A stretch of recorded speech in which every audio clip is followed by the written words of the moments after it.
It's Friday, and you know that means it's time now to check out what's at the box office and what also is going to be streaming this weekend. Now, the big news is Marvel's Doctor Strange in the Multiverse of Madness. Film critic Tom Santilli is with us again now this morning with our weekend movie watch list. Good to see you again, Tom. Hey, good morning, Kevin. How are you doing, man? Great, great. So Doctor Strange, that's the big one this weekend. It's the most highly anticipated film of the year, actually, and now it's on the big screen. What are your thoughts about this one? Yeah, are you a big Marvel fan? You a Marvel guy? I'm like a casual Marvel fan, and the Doctor Strange is like right in the middle, where I'm not sure if I'm fully there and I fully understand everything about him. Is this more toward the people that know way more about Marvel? Yes, that's going to be kind of the problem with this movie. So overall, the bottom line is I liked it overall. But there's an internet viral joke that's going around right now that basically deals with all of the content that you need to see in order to kind of prepare yourself for the movie. Okay. If you go in and you haven't seen, for example, a lot of the recent Disney Plus shows like WandaVision especially, What If, even the animated series that was on Disney Plus, you're going to have a hard time following what's happening.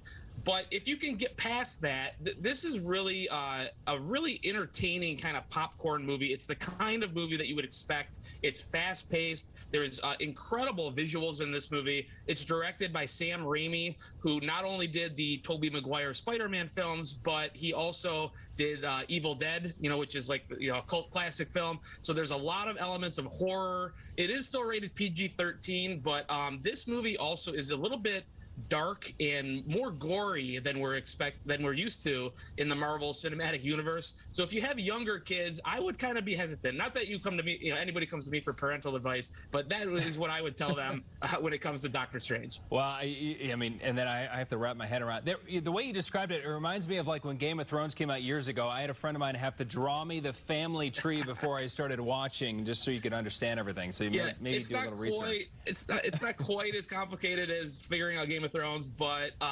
yes, and then I think there's enough Easter eggs in there for really hardcore. If you are a person that knows everything about it, there's a lot in there for you that you're going to kind of gasp at. Okay, well, that's good to know. We also want to get to a documentary about Flint that's in theaters this weekend, and you actually spoke to the film's director, right? Yeah, I spoke this week with Anthony Baxter. He's a documentary filmmaker. The new film is called Flint, Who Can You Trust? And he's actually in town. He's at Cinema Detroit tonight doing a Q&A. There's a screening of the movie, and then afterward they're doing a Q&A with him. But I have a full interview. He gave me a lot of his time, and the entire interview is up on movieshowplus.com.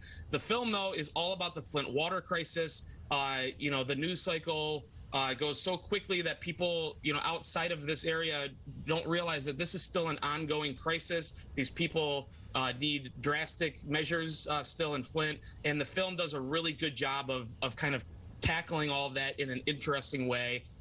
There's been a lot of films about Flint, and this one is one of my favorites, so I definitely think people should go check that out. I mean, yeah, you talk about a hyper-local documentary that hits, right at home. That's the one to see. Anything else good that's streaming this weekend? Yeah, the big new streaming series this week, if you're a Mike Myers fan, I don't know if there are any more of those out there anymore. I think so. I'm still a Mike Myers fan, but there's a series on Netflix called The Pentaverate. It's like about a secret society. He plays a bunch of different characters. That's on Netflix. And then this has been out for a little bit, but I'd love to give a plug for Severance. It's on Apple TV+.